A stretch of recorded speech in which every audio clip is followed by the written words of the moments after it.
विभज्यवाद YouTube channel में आपका स्वागत है। किंचापि शोकं करोति पापकं कायेन वाचा उदचेतसा वा अबोधोतस्य पठिच्छदाय अबोधोदिष्टपदस्य भूता इदम्पि संगे रत्नं पणितं एतेन सच्चेन सुहोति होतो।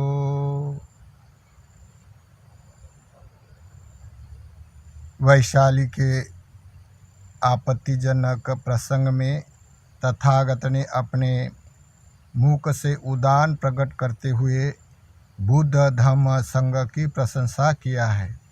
इनमें से संघ रत्न की ये प्रशंसा करते हुए जो भी गाथा बोले गए हैं, जो भी गाथा कहे गए हैं, इस संघ के उत्तम गुणों की प्रशंसा किया है।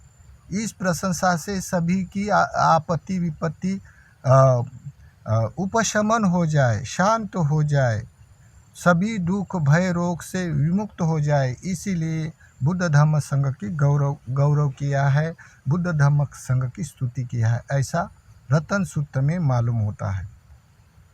तो ये गाथा बोला गया, किंचापि शोकं करोति पापकं कायेन वाचा उदचेतसा वा। जैसे कि समझो, जो कोई मनुष्य विमुक्त ज्ञान दर्शन को पा लेता है, निर्वाण पद को पा लेता है, वो मनुष्य अपने कायिक वाचिक कर्म को देखता है, छुपा नहीं सकता है, छुपाने के लिए असमर्थ हो जाता है।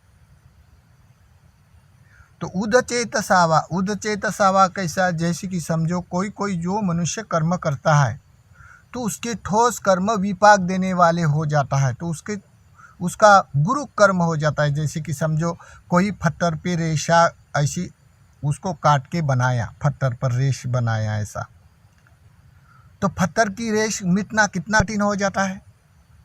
न जाने कितने साल लगेंगे, बरसात आएगी, धूप तपेगी, तो वो रेश अपने आप पत्थर कमज़ोर होते हुए रेश मिटने के लिए बहुत दीर्घ काल लगता है। वैसे ही कोई भी कर्म करता है कोई मनुष्य, तो उसके भी पाप कर्म मिटने के लिए इतना देर लगता है। दूसरा, कोई मनुष्य अभी रेत होता है ना समुंदर के या रेत की जगह में, रेत में रेशा ऐसी डाल दिया लकड़ी से, तो ये पत्थर की तुलना, पत्थर पर डाली हुई तुलना से ये रेत की तुलना की रेश जल्दी मिट जाती है। जैसा तूफान आया, पानी आया, तो पत्थर की तुलना से ये रेत की रेश खत्म हो जाती, मिट जाती। वैसे ही किसी के कर्म अभी थोड़े पाप कर्म किए तो थोड़ी देर में वो पुण्य कर्म करने से वो कर्म मिट जाते हैं, पाप कर्म पुण्य में बदल जाता है। तीसरा, कायेन वाचा उदचेतसा वा, यानी पानी के ऊपर जो कोई मनुष्य ऐसा पानी में ऐसा अपने उंगली से ऐसी रेश डाली, तो ये रेश मिटने के लिए कितना देर लगता है? कुछ भी नहीं लगता। इधर से उंगली डाली, उधर से वो मिटती रहती है। वैसे बोला गया, किंचापि शोकं करोति पापकं, जो कोई मनुष्य जो अपने पाप कर्म करने के लिए छुपाने के लिए असमर्थ हो जाता, छुपा नहीं सकता है, तो कौन नहीं छुपा सकता? जिसने निर्वाण पद पा लिया है, तो कैसा नहीं छुप जा। कोई भी अरंत हो, निर्वाण पद प्राप्त वाला हो, जब वो कोई भी कर्म का चित्त संस्कार उत्पन्न हो जाता है, तब की तब उसकी मेमोरी जो बढ़ने वाली जो विधि होती है, वो विधि स्ट्राइक कर देता है। स्ट्राइक करने से वो स्वयं जानता है, दूसरा नहीं जानता है। जब स्ट्राइक हो जाता है यानी वो स्टॉप हो जाता है, तब उसका विपाक देना बंद हो जाता है, और बंद हो जाने से उसका चित्त परिशुद्ध रहने से वो अपने किए हुए पाप कर्म तुरंत के तुरंत मिट जाते हैं। तो वो ज़्यादा ठोस पाप कर्म तो नहीं कर सकता, लेकिन कोई ज़ोर से बोलता है, या कोई कभी किसी से पश्चाताप की बात आती है, तो कोई दूसरा आदमी बोलता है ये तो बहुत पहुंचा हुआ भिक्षु दिखता है, लेकिन ऐसा जोर से क्यों बोलता है, या कोई कभी गुस्से से क्यों बोलता है, ऐसा बोला जाता है। लेकिन जो भी उसके मन में जो भी अकुशल कर्म भी उत्पन्न हो जाए, तो उसका जो मेमोरी होता है उसका फल देना बंद हो जाता है। तब वो अपने मन से जो मन चलने वाली जो विधि होती है, रास्ता होता है, उसको स्टॉप कर देता है या स्टॉप हो जाता है। उसको ही बोलता है ठित पुगला, उसका फल देना स्थित हो गया और वो स्वयं अपनी जो मानसिकता चलने वाला जो रास्ता होता है, जो विधि होता है, वो ठीक करके जानता है। अभी अभी लोग कोई लोग उदयवेव का सराव करते अपने में उदयवेव जानता है, संवेदना का खेल खेलता है और उदयवेव एक जगह जानता है। ये नकल है। जो कोई मनुष्य निर्वाण पदगामी हो जाता है तो उसका मेमोरी का रास्ता जान सकता है, दूसरा कोई नहीं जान सकता है। मेमोरी जैसी चलती है, वहाँ चलने वाली मेमोरी को विपक्ष ट्रैप करके जान सकता है। तो उसको बोला गया कायेन वाचा उदचेतसवा। जैसे पानी के ऊपर लकीर डाली तो तुरंत मिट जाता, वैसा कोई पहुँचा हुआ निर्वाणगामी भिक्षु हो, उसके कायिक वाचिक कर्म किसी को बुरे पाप कर्म भी दिखाई देंगे, लेकिन उसके कर्म पानी की रेस के समय तुरंत मिट जाते हैं। ऐसा बोला गया है संगरतन के लिए। जैसे कि एक बार सारिपुत्र भिक्षु जो अग्रश्रमण कहलाता है, ये सिद्धार्थ बुद्ध शासन में, और उस काल में बहुत सारे 30-35 साल में जो धम्म प्रकाशित होने से परिति शासन प्रकाशित हुआ तो बहुत सारे डायड लोग उत्पन्न हुए थे, पूर्व अनुगामी लोग। तो पूर्व अनुगामी लोग एक गांव में नगर श्रेष्ठी था, और नगर श्रेष्ठ होने से तब भिक्षु ग्रामों में चले जाते थे। तो उस काल में क्या हो गया, वो वर्षवास का काल आया। वर्षवास का काल आने से वो डायद हो, उस गांव का जो नगर श्रेष्ठी धम्म का डायद है, तो उनको लगा कि हमारे गांव में तो कोई ना कोई भिक्षु आएगा। तो उस काल में क्या होता था, को अपने विहार में, जो मंदिरों में विहारों में बैठने का आसन शयनासन लगा के रखते थे। क्या कोई भी भिक्षु आए हम उसका सम्मान करेंगे, सम्मान के लिए बिछा के रखते थे। फूलदान पानी उदक पानी से पूजा करने के लिए रखा जाता था। तब कोई भी आगंतुक भिक्षु आके वर्षवास में उसको आमंत्रित किया जाता था। ऐसा करते करते वो काल हो गया, वर्षवास का काल हो गया। वर्षवास का काल होने के बाद वो दिन आ गया वर्षवास का प्रारंभ का, फिर भी कोई भिक्षु आया नहीं। कोई भिक्षु आया नहीं के कारण वो लोग उदास हो गया। उदास हो जाने से बोलता है मेरे कर्म में पुण्य नहीं होगा, इसी कारण कोई मेरे विहार में, मेरे गांव में, मेरे क्षेत्र में कोई भिक्षु नहीं आया ये साल में। तो उसको नाराज़ हो गया। नाराज़ हो जाने से उपासक है तो उन्होंने क्या किया, नाराज की कोई बात नहीं, मैं भिक्षु के लिए दान देने के लिए चीवर सिलवाऊंगा। तो वो 3 महीने तक 3 चीवर सिलवाए भिक्षु को दान देने के लिए, परिष्कार दान देने के लिए। और वो दान देने के लिए 3 महीने जिसने भिक्षु को दान देने के लिए चीवर सिलवाए तो वो दायद है, वो तो भिक्षु की राह देखेगा। जैसा वर्षवास हो गया तो भिक्षु ये विहार से दूसरे गांव से तीसरे गांव ऐसे जाते रहते हैं। तो वो क्या करता है, अपने वाले घर के ऊपर जो दूसरा तीसरा मंजिल है उसके ऊपर जाके देखते रहता है कि कोई तो भी रास्ते से कोई भिक्षु आएगा और मैं ये चीवर दान करूँगा। ऐसा देखते रहता है। देखते देखते एक बार क्या हो गया, सारिपुत्र उस श्रावस्ती में भगवान का दर्शन करने के बाद वो अपनी चर्या करने के लिए निकल पड़ा। अकेला था, निकल पड़ने के बाद क्या हो गया, वो जो नगर श्रेष्ठी है ना, वो राह ही देखते रहता था। तो दूर से वो भिक्षु नजर आ गया, उसको बड़ा हर्ष हो गया। वो दायत को, गांव का जो मुखिया था, उसको बड़ा हर्ष हो गया। हर्ष हो जाने के बाद वो दौड़ के, भिक्षु दूसरे गांव ना जाए, दौड़ भाग करके वो भिक्षु के पास पहुंचा।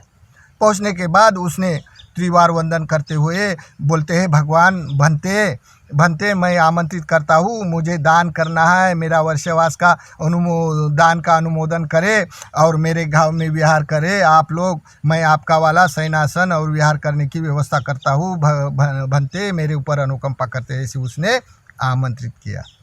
तब सारिपुत्र ने अपने मुखदगत विद्यंती रूपा से होकार दिया, ऐसा स्वीकार किया।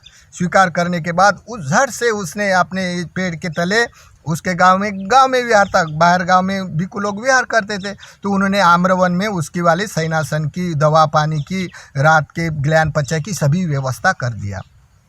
और वो सवेरे उसको दान देना है, शील लेना है और वो दान का, वर्षवास के दान का अनुमोदन करना है। ऐसा करते हुए उसको रात भर नहीं सोया, रात भर सुप व्यंजन बनाते। अभी दायद है तो वो जान सकता है क्या क्या होता है दान देने में। हाँ, जब कल दान देना है तो पुग्बे दान, यानी पूर्व जन्म से अनेक जन्म से देते हुए आता है, तो इसी कारण उसको मालूम ही होता है दान क्या होता है, तो उसका अनुभव हो जाता है उसको। तो वो रात भर सोया नहीं, मैं ये दान दूंगा, ये बोलूँगा, ये करूँगा, ऐसा करके वो सोचते रहता है। अब कितना आतुर हो गया वो भिक्षु को दान देने के लिए। तब वो अपना वाला फूल लेके भिक्षु को लाने के लिए चला जाता है। लाने के लिए चला जाता है, बोलता है, फूल देकर वंदना करते हुए बोलता है, भंते का भात तैयार है, काल हो गया। ऐसा बोलने से वो अपना दायद सारीपुत्र का पात्र लेके सामने सामने चलता है। रास्ता मालूम नहीं होने से सामने सामने चलता है। चलने के बाद वो भंते अपना वाला उनके दायद के पीछे पीछे चल रहा है, साइड में दे के। तो ऐसा करते करते क्या हो गया, वो दायद है वो अपने वाले पीछे पीछे से चलने लग गया, क्योंकि भंते को सामने चलने के लिए देना पड़ता है, ये शिष्टाचार होता है। तो क्या हो गया, वो भंते चल रहा सामने और वो दायद पीछे पीछे से पात्र लेके चल रहा। इतने में क्या हो गया, ये कैसा पानी का प्रहार आ गया, जिसको नाला नदी, छोटी नदी ऐसा बह रहा था, जहाँ से लोग जाना आना करते थे, लेकिन पानी से पैर गिले ना हो जाए इसलिए बीच में पत्थर डालते हैं ना, ऐसा बीच में पत्थर डाले थे। कोई लोग पत्थर से पानी को स्पर्श नहीं करते थे, ऐसे पत्थर से जाते थे। तो क्या हो गया, वो दायद को लगा मेरा भी कुना ऐसा पानी से पत्थर से बंदर जैसा उछल के नहीं चल सकता है, क्योंकि वो पहुँचे हुए भिक्षु होते हैं ना, वो बड़ा शांत स्वभाव से, वो बड़ा कुंचर हाथी के समान चलता है अपने स्मृतिमान होकर। और मेरा भंते ऐसा उछल के नहीं चलेगा, ये पत्थर तो दूर डाले हैं, तो मनुष्य उछल के चलता है बंदर के जैसा, तो मेरा भिक्षु ऐसा नहीं चल सकता। और अगर मैं पत्थर से चलूँ तो मेरे भिक्षु का धर्म का अपमान हो जाएगा, क्यों ना मैं पानी से ही चलूँ, मेरे पैर गीले हो जाए तो हो जाए, और मेरा भिक्षु भी पानी से ही चलेगा, क्योंकि पत्थर से मेरा भिक्षु नहीं चल सकता। ऐसे किसके मन में हो गया, उसके दायद के मन में हो गया। अभी देखो, ये धर्मता है उसके मन में होने से। फिर क्या हो गया, वो सारीपुत्र है ना, अपना वाला उछल कर पत्थर से उछल कर चल बैठा। बंदर की जरा उछलना पड़ता है, और वो दायद पानी से चला। तब उस दायद के मन में आ गया, हट, ये भंते अच्छा नहीं है, भंते लोग ऐसे उछल कर नहीं चलता है। जो निर्वाणगामी भिक्षु होता है वो शांत कुंचर हति समान श्रुतिमान होकर चलता है, और ये भंते बंदर की जैसा उछल कर चल रहा है, ये भंते अच्छा नहीं। अब मैं ना 3 जोड़े चिवर सिलवाए ना, मैं 2 दूंगा, 3 नहीं दूंगा। देखो, तब उसकी सदा कमज़ोर हो गई ना। फिर क्या हो गया, फिर दूसरा नाला आ गया, छोटा सा वो नाला आ गया। नाला आने से उसको एक ही टांग डालना पड़ता, लेकिन वो जोर से होने से श्रुतिमान होकर मनुष्य श्रुतिमान वाला ऐसा नहीं टांग डाल सकता है। तो वो दायद को लगा, चलो कोई बात नहीं, लेकिन हमारा भंते अभी इतना बड़ा लंबा छलांग नहीं डालेगा, अगर और मैं भी छलांग डालूंगा तो मेरे भंते का धर्म का अपमान होगा। मैं भी पानी से ही चलूँगा, और मेरा भंते ये पानी से धीरे धीरे चलेगा। ऐसा लगा उसको, क्योंकि वो धर्मता है। फिर क्या हो गया, वो भंते ने क्या किया, पानी आ गया जैसा, उसकी छलांग जोर से छलांग डाला बंदर की जैसा। और वो दायद है ना, पातले के पीछे चल रहा, उसके मन में आया, वो पानी से चला। चलने के बाद बोलता है, हट, ये भंते अच्छा नहीं है, ये मार्गगामी नहीं है, मेरा दान दिया हुआ अच्छा पुण्य नहीं होगा, इसलिए उसकी सदा कमज़ोर हो गई। अभी देखो, शंका हो गई ना उसके मन में भंते के प्रति। अभी वो सारीपुत्र जैसा भंते जी ऐसा कर्म करता है तो उसको भाता नहीं, लेकिन उनको क्या मालूम कौन भंते मार्गगामी है कौन नहीं है करके, और कैसे मार्गगामी भिक्षु का चित्त को दोष नहीं लगता है, किसी की चेतना उदक के जैसे पानी रेशा डालने से कुछ फर्क नहीं गिरता है, इसको पता नहीं है। तो उसके मन में श्रद्धा कमज़ोर हो जाने से अब क्या बोलता है वो, अभी मेरे पास 2 चिवर बचे हैं ना, अभी मैं 1 ही चिवर दूंगा, मैं 3 चिवर नहीं दूंगा उसको दान। देखो, अभी श्रद्धा कमज़ोर हो गई उसकी वाली, इसी कारण। फिर क्या हो गया, गाँव आ गया। गाँव में जैसे वो पानी के प्रहार में नहाने धोने के पानी में ऐसे रोड से पानी में पूरा गीला रोड हुआ था, कीचड़ हुआ था।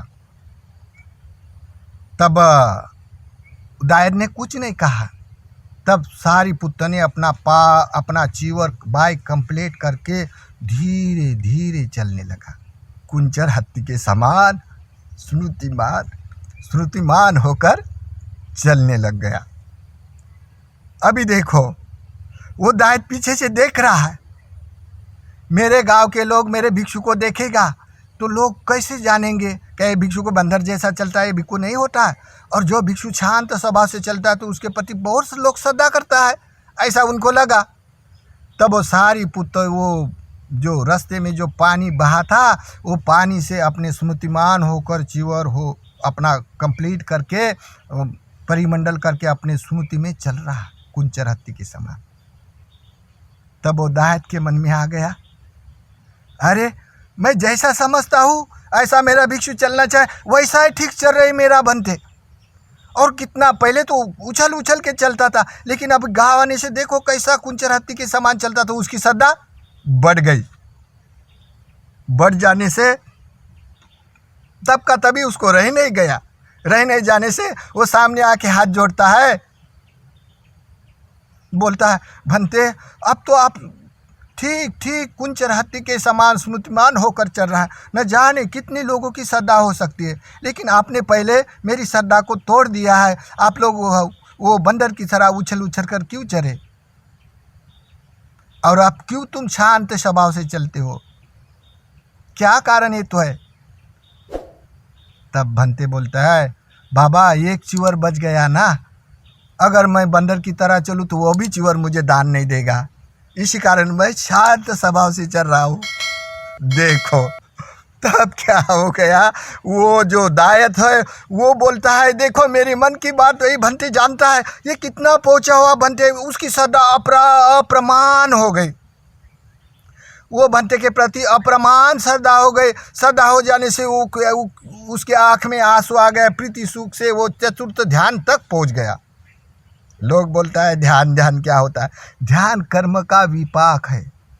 ध्यान कोई आनापान करने से नकल करता है या कोई सन्मौन होकर ध्यान करता है, ये ध्यान नहीं होता। ध्यान पुण्य कर्म के विपाक होता है। जो पुण्य कर्म करता है उसके बाद श्रद्धा होती है, उसके अनुभव में आ जाता है। जब करने के कारण जिस कर्म करता है उसकी भावना करने से ध्यान अपने आप होता है, समावर्जन। यही ध्यान की अब स्पेशलिटी होती है, यही से ध्यान होता है। देखो तब वो भंते के प्रति बहुत श्रद्धा होने के कारण वो दायद ने अपने घर में आके उदक पानी से स्वागत किया है और उच्च श्रेष्ठ आसन बिछाकर उसको अन्न पान से सेवन करने के लिए भोजन दान दिया है, पानी दान दिया है और फूल दान, पुष्प, धूप, दीप से पूजा करके परित्राण करके 3 चीवर दान देकर, न जाने और वस्तु नहीं सोचा था, ऐसी वस्तु अपने घर घर के लाके सब भिक्षु को दान करके अनुमोदन किया। अनुमोदन करने के बाद वो भंते ने उसको 4 आर्य सत्य का उपदेश किया। संसार में दुख है, दुख का कारण तृष्णा है, इसी कारण सभी संसार ये जाति जरा मरण में बंदिस्त है। उसके बंधन खोलने के लिए यही मार्ग है, अष्टांगिक मार्ग। यही मार्ग से जो कोई मनुष्य दान धर्म पूजा वंदना भावना पर त्रिरत्न के प्रति समर्पण भाव रखता है और अष्टांगिक मार्ग नेच अपने दृष्टिगत उजू दृष्टि से अपने में आचरण में लाता है, वो मनुष्य कभी ना कभी पहुँचता है, क्योंकि वो दायद होता है। जो कोई श्रद्धानुसारी हो या धर्मानुसारी हो दायद, वो आगे चल के निष्क्रमता करेगा, विशुद्धि मार्ग में आएगा, तब वो मार्गगामी हो जाता है। तो इसी कारण ऐसे करके बहुत सारा उपदेश किया और वो दायद है, वो दायद फट से अपने मार्गगामी और सुनते सुनते ही मार्ग का अवलोकन करते हुए साक्षात्कार सोतापन्न का कर दिया है। अभी देखो ऐसा नेचर से लोग को समाधि पाता है और मार्गगामी होता है। अभी क्या करता है, लोग हाल बांधता है और हाल में अपने वेदना का खिलवाड़ करता है और वेदना को देखता है बोलो अनित्य अनित्य, और अमार्ग का ध्यान करते सुप्रीति को ही बोलता है मार्ग ध्यान और भंग ध्यान को ही बोलता है साक्षात्कार हो गया। अविभास के कारण, निखंति के कारण अमार्ग को ही, नकल को ही मार्ग बोलते हैं आजकल लोग। तो ये नकल की नकल ही रह जाती है।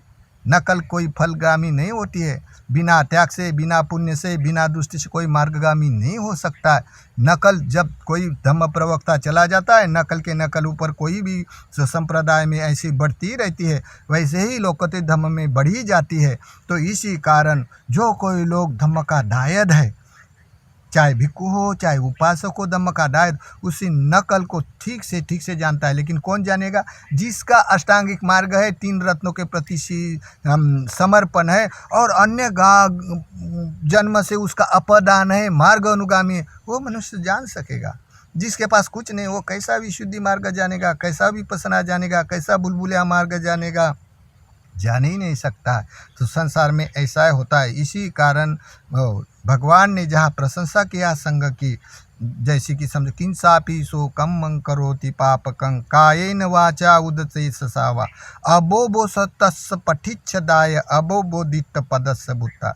जो कोई निर्वाणगामी भिक्खु बन जाता है, उसको कोई भी लोगों को बुरा कर्म दिखता है, लेकिन उसका पानी के जैसे रेत डालने से उसके कर्म का विपाक देना बंद हो जाता है। स्वयं अरहंत ही जानता है, दूसरा कोई नहीं जान सकता है। वो ठित पुगल होने से अपनी मेमोरी ठीक करके जानता है। हाँ, और उसके विपाक नहीं देने के कारण वो कभी कभी उसकी वाले अब कर्म, कायिक वाचिक कर्म किसी को बुरे दिखते, लेकिन उसके विपाक नहीं होते हैं और वो स्वयं निर्वाणगामी अपने किए हुए कर्म छुपा नहीं सकता, छुपाने में असमर्थ हो जाता है और वो संगों को लेके संग में प्रकाशित करता है। मेरे किए हुए कर्म में चाहे कोई भी कायिक वाचिक कर्म अकुशल हो, थोड़े भी हो, तो संगों को संग में पातिमोक्ष में प्रकाशित करता है। इसी कारण ये जैसे उदक में जैसे पानी के ऊपर रेशा डाली, तुरंत रेश मिट जाती, वैसे उनके तुरंत मिट जाने वाले कर्म होते हैं। भवतु सर्वमंगलं, भवतु सर्वमंगलं।